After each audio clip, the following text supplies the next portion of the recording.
नमस्कार दर्शकों, आज हम बात करेंगे मुंबई के ताज़ा हालात पर। राजनीति के चाणक्य माने जाने शरद पवार ने आज जिस तरीके से बीजेपी और शिवसेना के शिंदे गुट को जो भारी मात दी है, वो सोचने की एक नई बात है। जिस तरीके से एकनाथ शिंदे ने उद्धव ठाकरे गुट को मात देते हुए तोड़कर अपनी सरकार बनाई थी, और उसके कुछ ही दिनों बाद जिस प्रकार से 3 नवंबर को मुंबई के अंधेरी पूर्व के उपचुनाव होने जा रहे थे, जहां के पूर्व विधायक रमेश लटके की मृत्यु के कारण ये उपचुनाव होने जा रहे थे। उद्धव ठाकरे गुट ने वहां से रमेश लटके की पत्नी को टिकट दिया।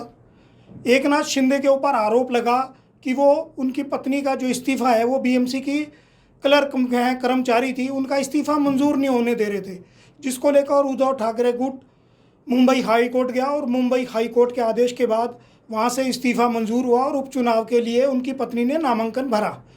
परंतु जिस तरीके से राज ठाकरे ने, माना जाता है कि शरद पवार के कहने पर, उनके इशारे पर बीजेपी के देवेंद्र फडणवीस को एक पत्र लिखा, और जिसमें कहा गया कि भाई हमारे यहाँ की परंपरा रही है कि जो भी प्रत्याशी का निधन हो जाता है, उसके परिवार से अगर कोई सदस्य लड़ता है तो उसके सामने नहीं चुनाव लड़ना चाहिए। इस तरीके की बात कहकर उन्होंने बीजेपी को अपने प्रभाव में लेने का प्रयास किया, और इसके लिए तुरंत देवेंद्र फडणवीस ने भी कहा कि मुझे अपने हाईकमान से बात करनी पड़ेगी, मैं अकेले इस पर कोई फैसला नहीं कर सकता।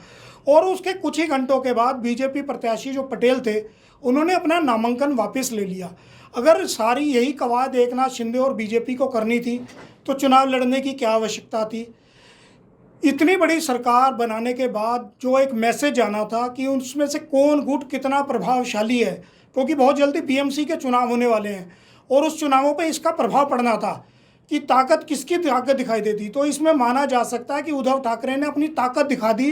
एकनाथ शिंदे, शरद पवार और राज ठाकरे यानी मनसे के प्रभाव में आकर बीजेपी ऐसे जाल में फंस गई कि उसने अपने प्रत्याशी वापस ले लिया। जबकि कहने को भी उपचुनाव 3 नवंबर को होना है, 7 प्रत्याशी और भी हैं, परंतु वो अब चुनाव नामात्र का रह गया है।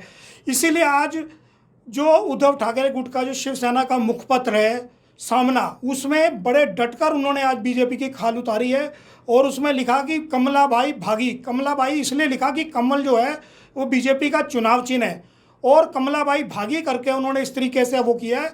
और इस सब का प्रभाव ये होगा कि पूरे महाराष्ट्र में जो उद्धव के कार्यकर्ता थे, शिवसेना के जो कार्यकर्ता थे, जो उनसे टूट गए थे, उनको लग रहा था कि शिंदे गुट मजबूत हो रहा है, अब उनका मनोबल बढ़ेगा, क्योंकि उनको लगेगा कि बिना चुनाव लड़े ही अगर हम जीत सकते हैं तो उसका प्रभाव उन्हें बहुत जल्दी जो है बीएमसी चुनावों में मिलने वाला है।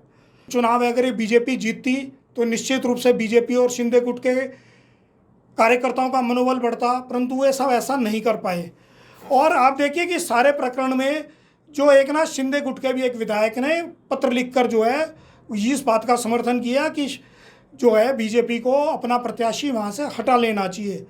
और इस तरह का जो वातावरण बना है, ये निश्चित रूप से बीजेपी और एकनाथ शिंदे की पार्टी के लिए आने वाले समय में घातक होगा।